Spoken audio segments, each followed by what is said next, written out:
Eh bien, bonjour à toutes et à tous, bienvenue sur la chaîne Food Normandie. Aujourd'hui, on a le plaisir d'accueillir Adrien Deviver, qui est journaliste à la RTBF en Belgique et qui publie, qui a écrit un livre qui s'appelle « On m'appelle la tornade ». Et alors, je crois que vous avez compris de quoi ça allait parler. Bonjour Adrien Deviver, est-ce que vous pouvez vous présenter? Puis d'abord, merci de cette proposition d'interview. Bonjour docteur, bonjour à toutes les personnes qui suivent cette chaîne. Et donc effectivement, voilà, je suis journaliste à la RTBF, j'ai 40 ans, je suis papa d'un petit garçon de 2 ans et demi, je suis marié à une épouse qui est aussi journaliste. Et dans ma vie, eh bien, j'ai une petite particularité, c'est que je suis atteint du TDAH, c'est-à-dire du trouble déficitaire de l'attention avec hyperactivité. Ça existe aussi sans, mais moi je suis avec hyperactivité, j'ai pris le combo total. Et donc, depuis quelques années maintenant, je suis le parrain d'une association en Belgique qui s'occupe vraiment d'aiguiller un maximum toutes les personnes qui ont des soucis de TDAH. Et depuis le premier confinement ici en Belgique, eh bien, j'ai décidé de me lancer dans l'écriture d'un livre qui s'appelle On m'appelle la tornade. C'est le parcours d'un créatif encombrant. Et ça résume en 200 pages ma vie, la manière dont je gère mon TDAH au quotidien. Et dans ce livre, j'ai aussi donné la parole à pas mal de personnes qui travaillent dans le secteur de la santé, mais aussi à des personnes de mon entourage qui essayent de me décrire en quelques lignes et de montrer à quel point ce n'est pas toujours évident de vivre en communauté, qu'elle soit professionnelle ou privée, avec quelqu'un qui a un TDAH. D'accord. Alors, comment vous vous êtes rendu compte et quand est-ce que vous vous êtes rendu compte que vous aviez un TDAH?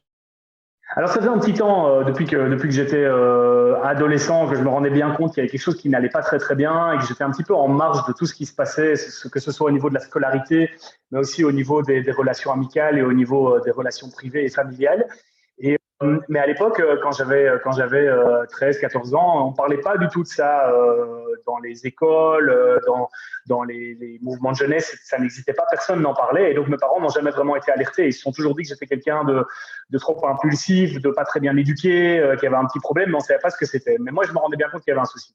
Et puis, au fur et à mesure des années qui passent et de la possibilité de se renseigner sur Internet, qui commençait à arriver, de lire des ouvrages et de parler avec des gens, je me suis rendu compte que ça ressemblait fort à ce qu'on appelait à l'époque un problème d'hyperkinésie. Et puis, petit à petit, je me suis auto-diagnostiqué en lisant des livres, en essayant de trouver des solutions pour que ça aille mieux. Et il y a maintenant 6-7 ans, j'ai décidé de faire le pas et d'aller consulter un psychiatre pendant plusieurs séances et d'avoir enfin des mots sur mes troubles. Et j'ai été diagnostiqué TDAH il y a quelques années maintenant par un psychiatre en Belgique. D'accord, donc vous avez reçu des diagnostic à l'âge adulte de TDAH. Est-ce que en Oui. Belgique, les gens ont le droit à un traitement ou pas? Quand c'est nécessaire, bien sûr. Alors, les gens ont bien sûr droit à un traitement. Alors, c'est amusant parce que chez vous, ça s'appelle la Ritaline et chez nous, ça s'appelle la Rilatine. Ça change juste d'une lettre à un endroit. Mais moi, on me l'a suggéré, le traitement, pendant tout un temps. Et en fait, j'ai toujours voulu essayer sans parce que pendant toute mon enfance, toute mon adolescence et tout le début de ma vie adulte, je me suis créé des automatismes qui m'ont permis de réussir à tenir le cap, pas toujours évident, mais quand même de manière assez optimale. Et donc, pour le moment, j'ai pas encore eu recours aux médicaments, mais je n'exclus pas de le faire à un moment donné parce que c'est vrai qu'il y a des périodes où c'est nettement plus secoué dans ma tête que d'habitude, quoi. Oui, alors, il y a pas que la Ritaline, parce que là, vous avez cité un Oui, nom commercial, c'est le oui, c'est vrai, c'est vrai, c'est multivitamin vrai. en général, on va dire. Et est-ce qu'en Belgique, ce traitement vous serait remboursé ou pas? Alors, c'est une très bonne question. Étant donné que je ne l'ai jamais utilisé, je ne me suis pas renseigné à ce niveau-là, mais je pense que ça peut être remboursé parce que s'il s'agit d'un diagnostic qui est fait par un psychiatre, je pense que le médicament est en partie, en tout cas, remboursé par la sécurité sociale. Je pense, mais je n'en ai pas de certitude. D'accord. Alors, vous, quels sont finalement les conseils que vous donneriez à quelqu'un qui se pose la question de savoir s'il a un TDAH ou pas, qui est adulte? Qu'est-ce que vous donneriez comme Mais conseil? c'est ce que j'explique dans le début de mon livre. Je trouve que c'est vraiment très important, l'importance du diagnostic. Et ça, je pense que vous n'allez pas me contredire là-dessus. Il est vraiment très, très important de prendre le temps d'aller consulter un psychiatre pour pouvoir mettre des mots très corrects sur ce qu'on pense être un TDAH. Parce qu'il y a plein d'autres possibilités de pathologies, de troubles qui peuvent exister. Et l'idéal, c'est évidemment de ne pas faire la confusion. Et le problème qui existe maintenant aussi en Belgique, je ne sais pas si c'est le cas en France aussi, c'est qu'il y a beaucoup de parents qui auto-diagnostiquent leur enfant, les profs aussi, les enseignants aussi. Et du coup, on passe peut-être parfois à côté de certaines choses. Il faut côté de qui il ne faudrait pas passer. Et donc, pour moi, c'est très important d'établir un vrai diagnostic fait par un professionnel de la santé et qui permet de prendre soit une médication en charge, soit des astuces et des options au quotidien qui permettent de faciliter la vie. Et donc, je pense que les personnes, qu'elles soient enfants, adultes ou même adolescents, l'importance d'être bien suivi, d'en parler à son médecin traitant dans un premier temps et puis ensuite d'aller voir des spécialistes, c'est très, très important. On est complètement d'accord. Il faut d'abord en parler à son médecin traitant et puis ensuite, si nécessaire, vraiment voir un spécialiste. Alors, dans les troubles, dans les pathologies qui sont le plus fréquemment, on va dire, peut-être confondues avec le TDAH, il y a quand même quelque chose qui peut paraître étonnant, mais c'est le trouble anxieux en un. Parce que dans le trouble anxieux, d'abord, c'est le trouble le plus fréquent en psychiatrie, c'est un trouble le plus fréquent en médecine tout court d'ailleurs, eh bien, il y a une part d'irritabilité et d'impulsivité qu'on retrouve qui est assez fréquente.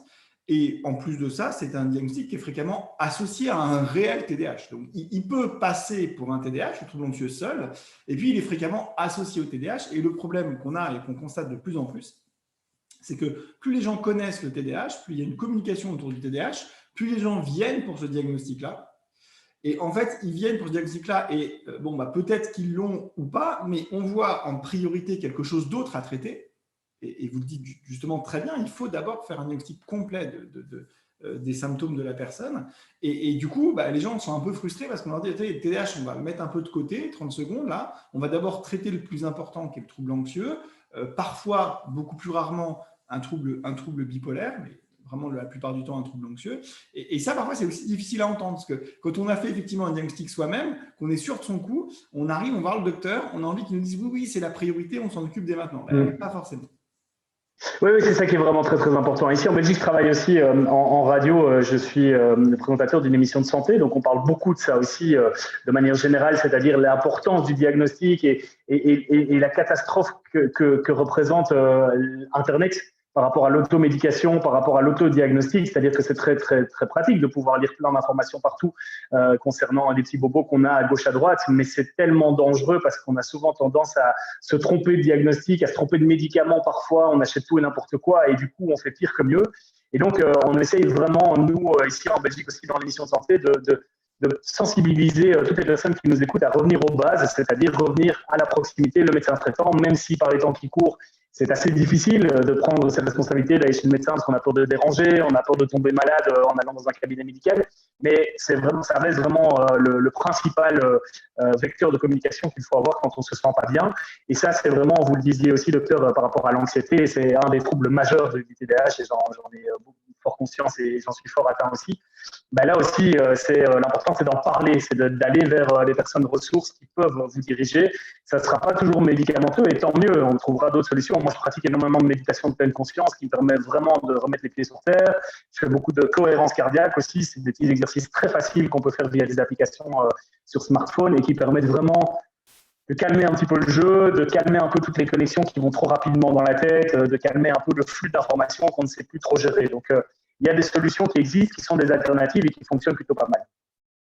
Oui, tout à fait. C'est-à-dire qu'il n'y a pas forcément besoin de médicaments, il n'y a même pas forcément besoin de traitement qui soit médicamenteux ou non d'ailleurs. C'est-à-dire que si vous avez un doute, peut-être que vous êtes atteint d'une forme très légère de tel ou tel trouble et peut-être qu'il n'y a tout simplement pas besoin de prise en charge spécifique ou peut-être qu'il y a besoin d'une prise en charge médicamenteuse ou pas, ou autre. L'important, c'est que les gens aillent bien en fait. Le reste, voilà.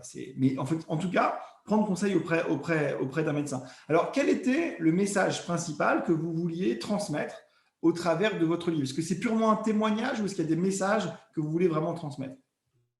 Alors, c'est vraiment, c'est un peu un livre hybride, il y a un peu de tout là-dedans. Donc, j'ai vraiment commencé chaque chapitre par des instants de vie, ce que j'ai vécu soit quand j'étais à l'école, soit quand j'étais dans les mouvements de jeunesse en Belgique, soit quand je vivais un dîner avec des amis, soit quand je décidais un jour d'aller faire un tour à vélo et que pour trouver mon vélo, il a fallu passer par 43 étapes alors que quelqu'un d'autre ne serait passé que par 2 étapes. Et donc, en fait, via ces instants de vie, j'explique mon quotidien. Et ensuite, je donne dans ce livre plein d'astuces, de petites combines, j'appelle ça mes petites combines, qui permettent de mieux cerner les difficultés et surtout de mieux les prendre en charge, c'est-à-dire essayer de baliser certains endroits pour mettre mes clés, pour ne pas les perdre, essayer de trouver des solutions pour écouter les gens plutôt que de les interrompre, essayer de trouver des solutions pour être plus efficace dans les études quand je faisais mon cursus de journaliste. Et donc, c'est vraiment, on part par des petits moments romancés et ensuite on attaque sur des côtés pratiques. Il y a dans ce livre aussi des témoignages de neuropsychiatres, de diététiciens, nutritionnistes, parce que ça aussi, c'est quelque chose qu'on n'aborde pas régulièrement. Mais les TDAH ont tendance à manger très mal, à manger beaucoup de sucre. Et du coup, ça provoque encore un problème plus présent d'hyperactivité. Donc ça, c'est un gros problème. J'ai donné la parole aussi à un spécialiste du sommeil, parce que le TDAH, il a beaucoup de problèmes aussi au niveau de son sommeil. Et donc, j'essaye de balayer le quotidien le plus large possible de tout un chacun, c'est-à-dire dormir, manger, travailler, faire du sport, vivre en communauté, être marié, avoir des enfants. Et j'essaie de donner un maximum de conseils par rapport à ça. D'accord, donc vraiment des conseils de vie pratique, plutôt cognitifs, Oui. mentaux. Enfin, vous faites comme une sorte de mini TCC. D'accord, c'est intéressant. Mais écoutez, merci infiniment. Est-ce que vous avez un exemplaire du bouquin ou pas pour nous montrer à la caméra? Oui. J'en ai pas sur moi là parce qu'il est un peu en rupture de stock, mais donc il est très facilement trouvable sur toutes les plateformes en ligne, dans les librairies bien entendu aussi, on favorise l'achat de proximité, mais il est aux éditions Kenes, c'est une maison d'édition Carolo ici en Belgique, et donc voilà, je suis ravi d'avoir pu partager ça avec vous et j'espère vraiment pouvoir échanger un maximum. Donc ma page Facebook est ouverte au dialogue, ma page Instagram aussi, Adrien de Viver, et donc je réponds à toutes les personnes qui l'ont lu et on échange et c'est très intéressant, vraiment. Eh ben, en tout cas, merci infiniment pour votre témoignage. Merci Et à vous. vive la Belgique. Merci docteur, à très bientôt. Au revoir.